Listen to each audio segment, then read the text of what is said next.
You're listening to Eric Rogel Talks with Warriors, Lovers, Kings, and Heroes, where you'll hear real stories of the journey to modern manhood, told by the men who lived them.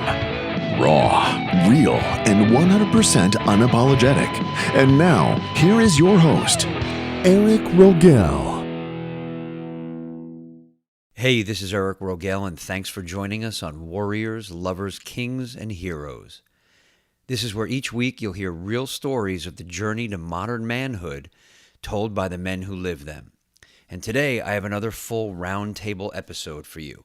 If you remember, my roundtables are where I get a group of my friends together, and they're men from all different walks of life, and they're all men dedicated to continually bettering themselves. I get them together after an interview to discuss what my guests talked about and get their insights and takeaways from the episode, and to find out what hit them the most and what they're going to use in their own lives going forward. Now, I like doing this because there's always some insight or some valuable little nugget that I miss in an episode. And also because these men are so different with such different upbringings and lives, what they get out of the interview can be very, very different than what I get out of it. So it allows me to see deeper into what my guest said. And it also helps the men who join the discussion. It helps their growth as men because every week they're gathering more information and looking deeper at themselves. They're learning from the guest and from each other. So this week, 8 of us got together to talk about the interview I had with Jared Elmar. If you haven't listened to it yet, make sure to do that. It's episode 10. It's titled Courage and Belief Beats All Odds to Create Wealth and Success. And there's so many things about this episode that are inspiring. In fact, I've gotten more feedback on this episode than on most others. And I feel it's because so many men can relate to Jared's story of fighting his way out of his situation and making a success of himself in spite of everything stacked against him. See, Jared is a self-made guy who came from absolutely nothing. His father passed away when he was 7. His mother became an alcoholic. She moved up to Atlanta for a couple years and then came back and sent Jared to live with his grandfather. And they lived in a tiny 300-square-foot apartment in a very rough neighborhood. Jared got in trouble with the law. Now, nothing serious, but enough to spend a short time in county jail. He also dropped out of high school. He never let any of that make him a victim. He had drive, determination, and most of all, a strong belief that he could one day be a millionaire. And that was instilled in him by his grandfather. So eventually, Jared made millions in real estate. He lost most of it during the crash in '08, but then he built it back up and made more than ever before. Now his mission now, what drives him, is he wants to leave a legacy. He wants to make $200 million in his lifetime and give $180 million of it away. He teaches his family about charity, giving to others, which is something he learned from his grandfather. One thing that I really loved when I talked to Jared was that he never felt that he was a victim any time in his life. He loved his experience growing up and appreciated everything that happened to him. He embraces it as part of who he is and what made him who he is today. The men of the roundtable had a lot to say about Jared's interview, and joining me for this roundtable are John Archer. He's a former corporate guy who's now an entrepreneur and is also a key member of my WLKH podcast team. I have Tom Byrne. He's an entrepreneur, CEO, and business advisor, and he's a married father of 3 grown women. Barry Weinberg joins us. He's a chiropractor and life mastery coach. We have Doug Cerny, an attorney and entrepreneur. Also, Frank Antonucci, who's a sales executive at one of the top marketing solutions companies in the country. Alex Borges, who's a former Marine, and he now runs warrior workshops through his company, Sovereign Self-Defense. And leading us off for this roundtable is Mark Haney, a former top corporate sales trainer who's now a life mastery coach. When I was listening to it, I opened up the Sacred Seven, and I just put my attention on the Sacred Seven. And so as I was listening to it, then it would be, I would just feel the ones that came up. And there were 3 that stood out for me: courage, commitment, and duty. There's so many, whether you call them startups or entrepreneurs today, that they just get in and they start doing stuff. They get an idea as a way to make money and they do it. And that's why, because he had mentioned challenges are no reason to give up. And that's what happens if you're just doing, you hit a challenge, you're not really that motivated. So he stays on it. But I also loved how he pointed out pain is a great motivator, because pain is an awesome motivator. It's like, I think you guys mentioned it in there. It's like, used to do a talk with the sales force that if you want to get somebody to move, it's fear or greed, pain or pleasure. And, you know, we see it all the time. Pain is what is used to motivate. And I mean, the guy had the pain. So I just thought that was really powerful. The other thing that really stood out to me was how he sought out help. He went and he got a mentor. I think from the masculine perspective, and I think you made this point too, is we just want to do everything ourselves. I'm aware of that in me, of how I don't need help. I can do this all on my own, and that makes it a lot more difficult.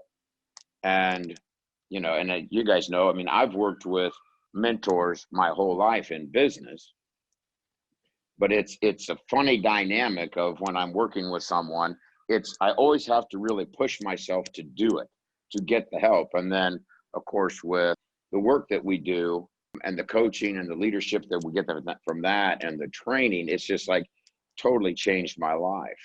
That's what came up on the Sacred Seven, the courage to seek out the help and the guidance to learn how to do it.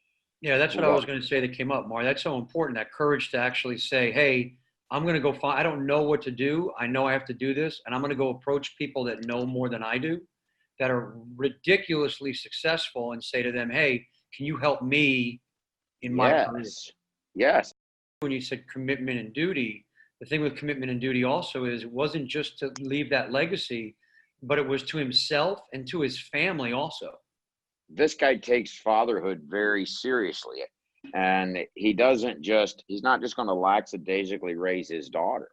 The things that really stood out for me was how he mentioned how they took her back and showed them where they grew up and where they came from, giving her a real life perspective of this is where you came from.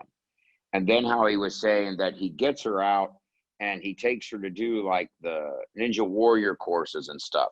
So, and we touched on this a little bit in the last roundtable, but actually taking your kids and spending time with them and doing things is just, it's such great leadership. But then how he talks with her about her day, you know, at the end of the day, he talks to her and it's like, yeah, grades are important, but what happened on the playground today? How did you handle yourself? That's masculine fatherly leadership. What's really fulfilling for me as a stepdad is I'm up early in the morning, and when she gets up, she'll come down at 5 a.m. and she'll just sit down on the couch and she'll ask me to turn off the news, and she'll say, let's talk. Yeah. And it's like, wow, man, I can't get to the remote fast enough to get that off, because for me, that makes me just feel really expanded in the fact that she wants to do it, but it also encourages me to do more and spend more time with her, because I see the effect that it's having on her life. Oh, great. Excellent. Big thing that jumped out to me, guys, I know you touched on, you know, his courage to, you know, seek help, seek mentorship, but the big thing that stood out was his personal responsibility and self-reliance, because, you know, coming from nothing, it's not as if somebody kind of reached down and pulled him out of the scenario he was in or gave him this opportunity on a silver platter to turn his life around. It was just on him. I think when you asked Eric, you know, what was it that gave you that motivation? He even said, like, I don't know. I just knew there was something better than where I'm at right now. And he completely took it upon himself to better his life, and then better the life for his, you know, his family now. And he touched on, you know, everybody in the world could find some sort of crutch, some bigger than others. And there's validity to, you know, some of those challenges, but the second you buy into them, you're done. And, you know, I mean, all of us know buying into that victim mentality is probably the most detrimental thing you could do to your life. And then the extreme example of that, I kind of laughed when he said it, because it was powerful to me. He was like, I'm lucky I grew up the way I did. You know, you guys were talking about luck, and he was like, I'm lucky I grew up the way I did. Like, that was amazing to me, for him to have that point of view. That was awesome. the contrast between looking at it as being lucky and looking at it as being a victim was so stark in what he said. Because it's so, I mean, out of my own personal thing, the habit is to look at it like, well, that was just shitty, so victim. And he was like, no, man, that was luck. So go ahead, Doug. I didn't want to jump on it. No, that's good. That's good. Now, I following more detail. There's a point there where he says, yeah, as a kid growing up, it sucked. I mean, it's so many different ways. He says that he hated being an only child. He hated not having any real family. He wished he had a bit more of a structure, and there was no structure whatsoever. So as a kid, it sucks. And then he says, but now I look back, geez, it was the greatest thing that ever happened. I thought it was fantastic the way he just is into remembering the misery, feeling that misery, but appreciating it's what he went through that he pulled out from and said, okay, I'm never going back to that, but I appreciate where I came from, and I'm going to make sure people like my daughter appreciate that she has better opportunities, but she also needs to make sure she's responsible and she's independent and she knows how to get along with people and how to handle adversity. It's really cool to see that perspective of, boy, it really sucked, it really sucked, it really sucked. Boy, look at how much it made me who I am. Yeah, I want to quote him following what Doug said. He said, I kind of feel bad sometimes for the second and third generation guys with structured families and money and never having the want. They don't feel the same euphoria when things go well, like somebody who really scratched and clawed and had nothing but challenges growing up. I thought that was awesome. And then he goes, that's what gave me my grit and my determination were the challenges. And, I didn't have the same childhood he had. I had good parents that supported me. But my dad, if I wanted my first guitar, if I wanted my first car, or whatever I wanted to get, my dad would say, you got hands, work. And I have to go out and get a job if I wanted something. And that taught me work ethic. It taught me independence. And of course, I hated him for it when he did it because I knew he could get it for me. And I had to go work 4 months to get something. But that's what made me what I am today. And kids that are handed everything on a silver platter, they don't have the if you don't put weights on your arms, you're not going to build your muscle. It's that stress, that challenge that causes you to grow and causes you to become stronger.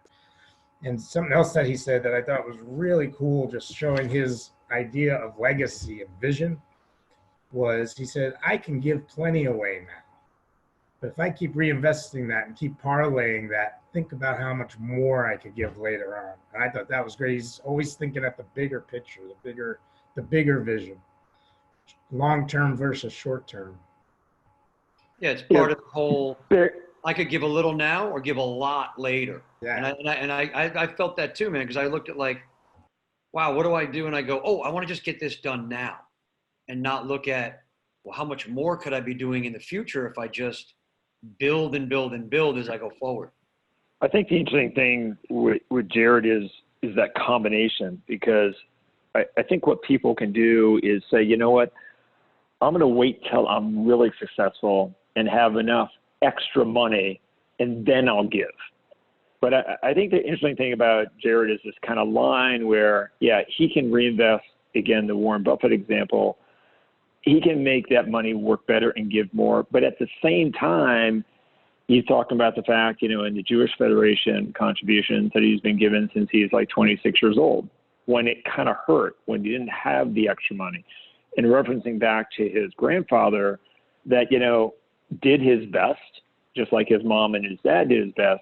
But that example that, he made $1,500 in his the Army pension and Social Security, but he'd give $20 away, each month, which doesn't sound like a ton of money, but when you're living on $1,500 and you're giving away, really important. So I think going back to that legacy, I think he's really appreciated the fact of these little life lessons that he learned early in his life. He didn't have everything, but he does reference back, I think with a lot of admiration and respect, that he always had love for all of their shortcomings. His, the parents, the grandfather, love was always there. The money may not have been there, the companionship may not have been there, but the love was. But I just want to go back to that point of giving, and as Mark mentioned early on, this duty to kind of give more than you have. And again, as he said at the end, I think at the end of the interview, it's not about the money you're making, but the difference you're making. As one of these kind of core values. Again, to me, that goes really back to duty, conviction, and a focus on a bigger picture. Yeah, and what I would add to that too, because as you guys were talking about that, what came up for me when you were talking about how he was raised was the contrast between how he and Paul Sr. were raised and the differences in how they raised their kids. I mean, he's still raising his daughter now. And then to your point, Tom, what came up around that was the power. Influence is not money. We think influence is money. I have to make money. But when you're listening to him talk about how his grandfather, who was a role model to him, how he would say, okay, I'm going to carve out a little bit of money, even though I'm not making a lot of money, and I'm going to give back, how that stuck with him. And that's what I think is a great takeaway. And it certainly is for me, is it's like the power of influence that we have on people when we think we don't. And I mean, that's kind of like the purpose of the podcast, is role models and, creating that masculine, bringing the masculine back, for lack of a better term. But we influence every day. It's how do we decide to influence and be deliberate about it? Yeah, you know what, Mark, what I think is interesting, because this just came up for me as you were saying that about his grandfather and how he carved out a little bit of money. But it's almost like his grandfather's influence in having Jared want to give away millions over his life really comes back to the grandfather. So it's almost like the grandfather created those millions to be given back. Yes. That's exactly what I was just feeling. It was like, and the thing is we don't always see the influence. And his grandfather created all of this by being a positive influence on him, died when he was young, but how he showed up with that boy was critical. And then he took it to the next level. And we don't always see it come back. We don't see the end result. So the takeaway is always follow your like the Sacred Seven, follow your ideals and be the best man. Like from last week's episode, be the best man you can be, because people are going to pick up on it and it's going to go well beyond what you've done. We talk about the grandfather a lot. That was one of the things that stood out for me the most. He says at the beginning he was homeschooled with, I think, common sense, logic, street smarts. And then his grandfather gave him the magazines and told him, hey, these guys are making, 50 grand a year, but you could make 50 million if you want. It was like all these kind of influences from his grandfather. And that kind of made me look back on my grandparents and just kind of feel a little bit of regret there, how I wasn't very close with my grandparents. Like I saw them during holidays and things like that, but I never had that type of relationship with my grandparents like he had with his grandfather. And I think one of the things that I want to take away from that is just to, one, get with my father a little bit more. And my father's about the age my grandfather was when I was, in my early 20s, and just really kind of ask him questions and things and learn more from him and kind of take a little bit more advice from him. And then also inspire my nephews and my nieces around really getting a relationship with their grandfather, my father, and the importance of that. It just really stuck out for me. And even when he was looking at the things he could do with his daughter and saying, hey, I'm not interested in your grades. I'm interested about, how you interact with people at school and what you've learned. It's just passing along that, hey, common sense, logic, and street smarts that he was taught. And the whole grandfather thing, that was the biggest thing I took away from that whole episode, and just realizing how important the wisdom and experience of our grandparents and of the people that have gone through things before us can be. But look at your influence, John. And it's like when you talk about your nieces and nephews, encourage them to get with their grandfather, but you can build that relationship and be a powerful influence. It doesn't have to be based on what your role is in the family, right? It's like Sure, you're a absolutely. powerful influence, and it's like we all are, but we sell ourselves short thinking, well, who am I? What am I doing? I'm not that. But no, that was the takeaway from his grandfather. Yeah. Yeah. Yep. The thing that stuck out for me too, around what you guys are talking about with the influence of his grandfather, was he pointed out a couple times that, you know, his grandfather would instill these lessons in him when he was young, but it didn't click, I think was the word he used, until later on.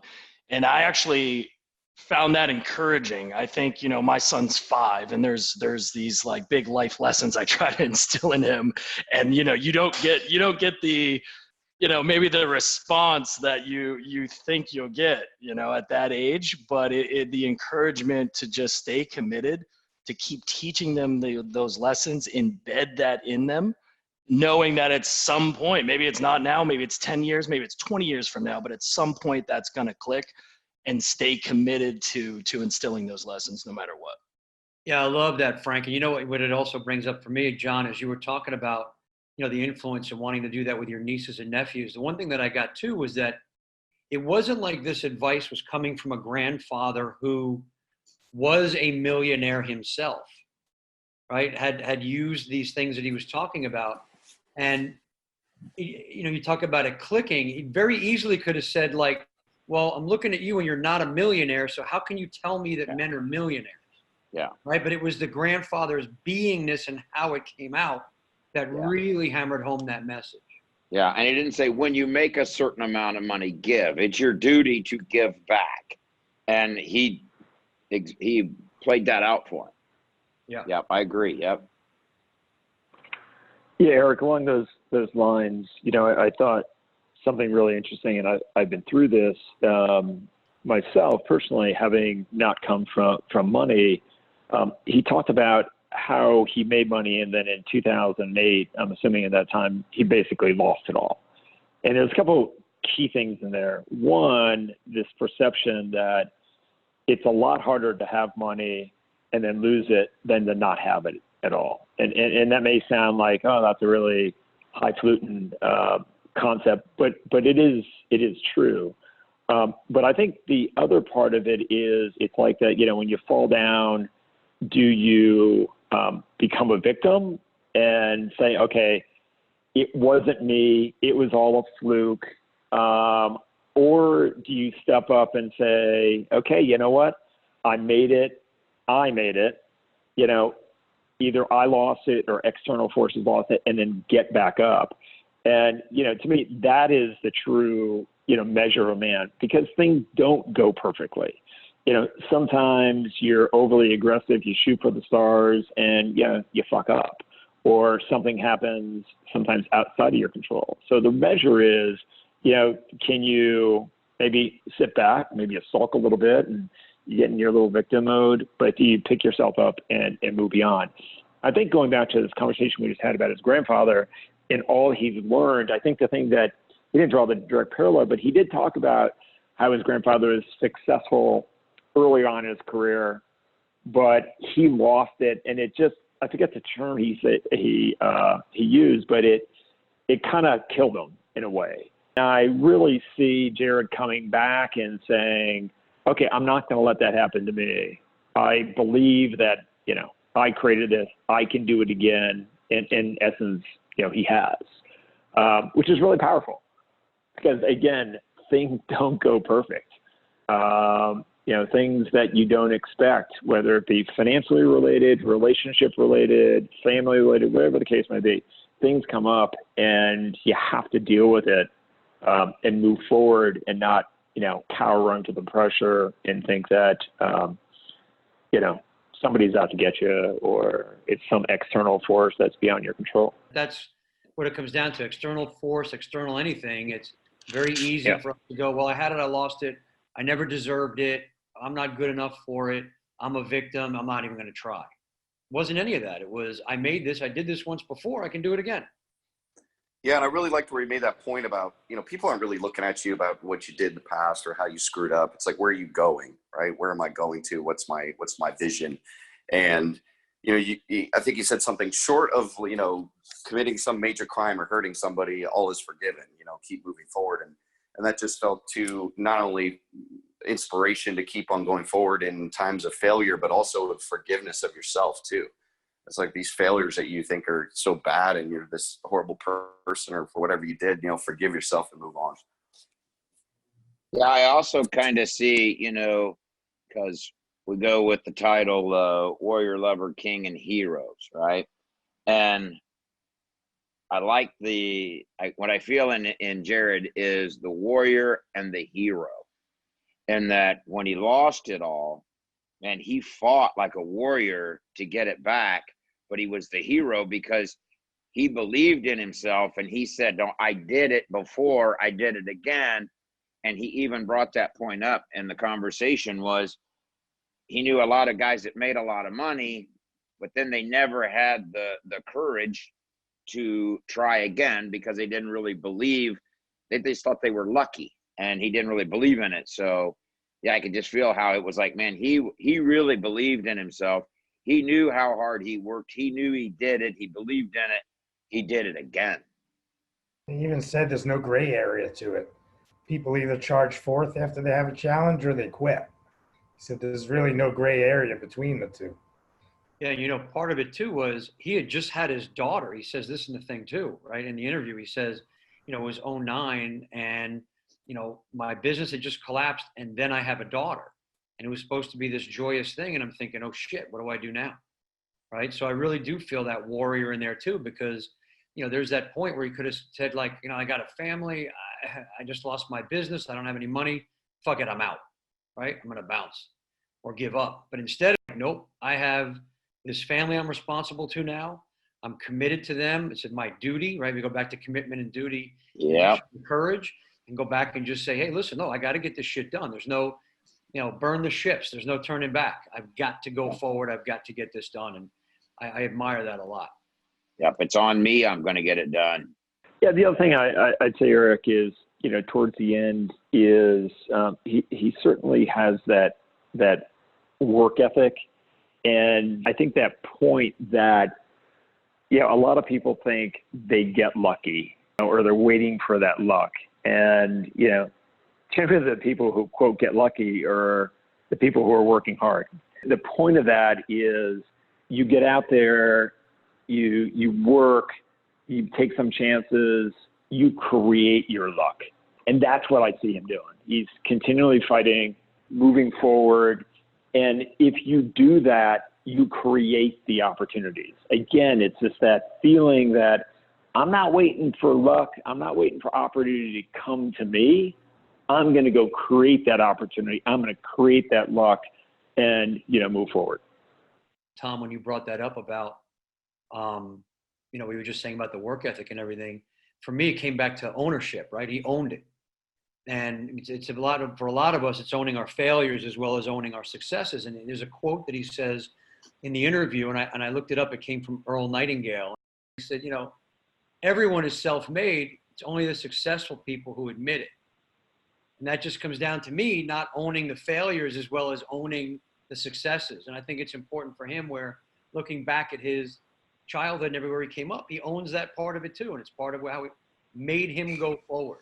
Losing his business is part of what made him go forward. And so, he's self-made all the way around. And that was one of the things that really struck me too. Yeah. Well, you see, but that's where he started too, because he said it was his upbringing and what he didn't have that drove him. It was almost like he created it, the failure to do it again.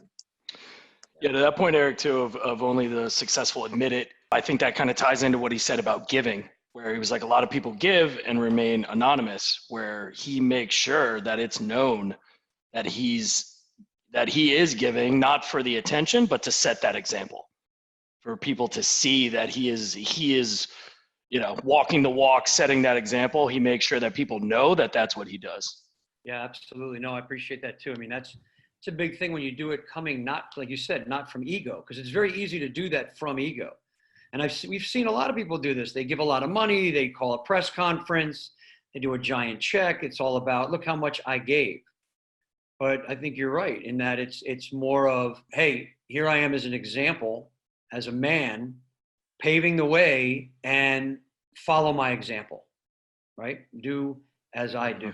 So, yeah. For me, what hit me is I was very similar. I listen to all these and I see a lot of similarities, but this one in particular of like alcoholic parents and then somebody else raising them and giving, leadership or guidance or something like that. Yeah. Not that I had that leadership and guidance on my end, but I'm being that for my kids. Like, look, you can come from this, but if you work hard, stay diligent, ambitious, you can achieve X in the world, if you will. And I've had a lot of judgment on myself for not being to the level where I thought they would listen to me. Okay, so if I make 5 million, then it'll validate my point, and then you'll listen to me more, or I'll have more value. And it realizes like information and just what's right is right, and I don't have to judge my own personal monetary state because the granddad was, basically broke and, barely getting by, but what he instilled into him had extreme value, So it was a healing process for me to hear that, like, wow, I don't have to be the ultra millionaire to pass on value. It's being valuable and being worth regardless of what it says on the scoreboard. Correct. Exactly. Or what's in your wallet. Yeah. Or what's in your wallet, what's on the scoreboard, something like that. So, and where I'm gonna just, how much value I've already provided by being the example of overcoming all of that. And I've pushed the goalpost, kicked it down the road. The generational value is already there. You know what I mean? If I checked out tomorrow, I've already done it. My accomplishment is there. I've moved generationally from alcoholics and drug addicts to like, wow, let's talk about being millionaires, Exactly. Yeah. Exactly. And it's about who you're being, right? Who you're being and what Exactly. you're leaving. And that's the power Exactly. of what we're doing. It's like all the guys on here, right? I know I don't feel like a big deal or a inspirational leader, but it's like this is the value in the overall purpose of the podcast is that men have just extreme value to give with their story. Whatever you've done, people will relate to it and can grow from it. Just being yourself the most you can be, and you're going to change the world. You're going to influence others in a positive way. No, and I want to add to that, Mark, because that's important. And I think the other part of it is not just telling the stories, right? Because you can just tell the stories. The other side of it is what we're doing right now, which is getting together as men and discussing the stories and what you got out of it, right? Because it's not Agreed. just enough to tell your story. It's what impact does that story have? Because we all have different flavors of what was taken away from this story. I didn't have the kind of upbringing that Jared had, but I did pull some things out of it from being in business and understanding what it is to have a business and lose it. Some of you had a similar upbringing to what he had and really see the value in that. So it's also telling the story and then diving deeper and having the courage to dive deeper, I'll just say. Yep. Right. And really look at how this impacted you. Yeah, my dad had an upbringing similar to what his was. So when I hear, and then he raised us much like what Jared's raising his kids. So what I can see is the value then in what that did. And I can see the sacrifice and everything more clearly from another perspective of what my dad went through to ensure that me and my brother and sister didn't go through that. Yeah, and through all this, what I'm really seeing too is the value of the duality in any situation. Not everything's always going to be good, and the way you look at the failures, the things that don't go the way they should, and I think he puts that perfectly when he appreciates how he was brought up. It's the duality. If you don't have that, you don't have the appreciation for the other side, and you don't see it. Yeah, it's the contrast. It's like living right straight down the middle. When you don't have that extreme and you don't have that experience of the highs and lows, you kind of lose perspective, I think, on a lot because you don't have that contrast to go by. Absolutely. Anyone want to add anything before we wrap? John pointed out something that I had written down from the podcast as well about when Jared talked about it doesn't matter what you've done in the past, barring some egregious, type of type of crime or something like that, where it does not matter what you've done in the past. You need to forgive yourself, get over it.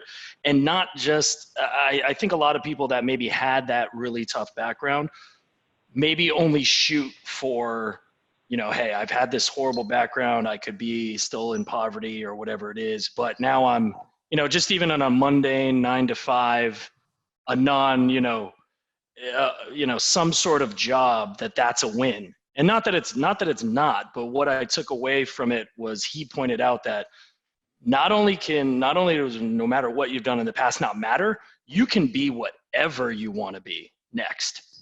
All of that in the past is forgiven. And again, it's not just, hey, let's just take a step forward. The inspiration, I think, from that piece of the podcast of you can be whatever you want to be. Your past literally does not matter. Go get whatever you want. Right. You define you. You make up your own definition. Your past doesn't define you. Your past failures, mistakes, even victories don't define you. It's who are you being and who do you decide to be? And to expand on that just a bit, when I recognize that I do things well and I make mistakes, when I look at my dad, much like he did his grandfather, right? He learned from what his grandfather did well, but he also learned from his grandfather's mistakes. But I don't have to look at those with a judgment of they did something wrong. They're just human like I am. They made a mistake. I can learn from mistakes that I've witnessed and make differences in my life because that's my power as a man to direct my life without the blame game. Yeah. I think he had mentioned, learn what not to do as well from those mentors and people you look up to. Yeah, I think to go back to Frank's point, I think that point is that, or one of the points is, so he grew up in poverty. It's not that his grandfather set the expectation or he felt that, okay, to be successful, you can make $50,000 a year. That would be success because we're starting at the bottom. His grandfather and he has lived hey, dream big. There are no limits. Doesn't matter where you came from. We're in America, you have the same opportunity if you go out there and create that opportunity, which is, incredibly powerful. And, Frank, glad you brought that up because that's definitely a lesson in not capping what the potential is based on, where you came from. And that's really a great lesson for us all, to not limit our own potential, to not let where we came from or even where we are now limit what we believe we can accomplish. Now, before I thank the roundtable, I want to play you something one of the men, Alex, told us after we were done talking for this session. It was about taking what he's learned being a part of this roundtable and having an impact on the people around him, how he was able to use information he got from past episodes to help a young man and his father who were going through a little bit of a troubling time. Here's Alex telling the story. So for me, guys, one, I want to express, what this is also. One, not just this, just one podcast, but just being part of the group, what we're creating, all the podcasts, the roundtables, everything like that. I just left talking to a family. Son is 15 years old, kind of violent in the house, doesn't want to go to school, these types of things. I've used a lot of what I've learned throughout this podcast journey, if you will, and just hearing other men's stories and just tapped into, hey, man, we all want the same thing for each other. We all want everybody happy, successful. And this young man just felt so alone out there. Like, my parents don't hear me. They don't listen to me. And just expressing some of the things I learned here, the dad and the son made a lot closer connection. Then they all just realized, like, damn, we want the same thing. We're just talking about it two different ways. And they each felt like their own little lonely sphere of influence, if you will, but separate. So I just want to express the impact is immense, not just with me, but who I'm becoming, as we're talking about, to be more of an influence in the world. I really appreciated Alex sharing that because it shows the impact we have on each other as men, how we can take our own experiences and share them with other men and move them forward. So thank you, Alex. And thank you to all the men who joined me for the roundtable today. We're working on the new website right now. We have a new version of the website coming up, and there will be a roundtable page. And I'm going to put all the bios up of the men of the roundtable with links to where you can find them so you can reach out to them too. So now I want to hear from you. What are you taking away from everything you heard today? What insights did you get from the roundtable that you didn't get when you first listened to the episode? Let me know. Find me on social media. Links are on the website, WLKHpodcast.com. Click them and leave a comment for me. Also, remember, please rate us, leave a review and a comment. And most importantly, make sure to share this with men you know will get value from it. I want to thank you for listening to Eric Rogel Talks with Warriors, Lovers, Kings, and Heroes today. I'm Eric Rogel, and I'm honored to be with you, to be your brother on your hero's journey. Talk to you next time.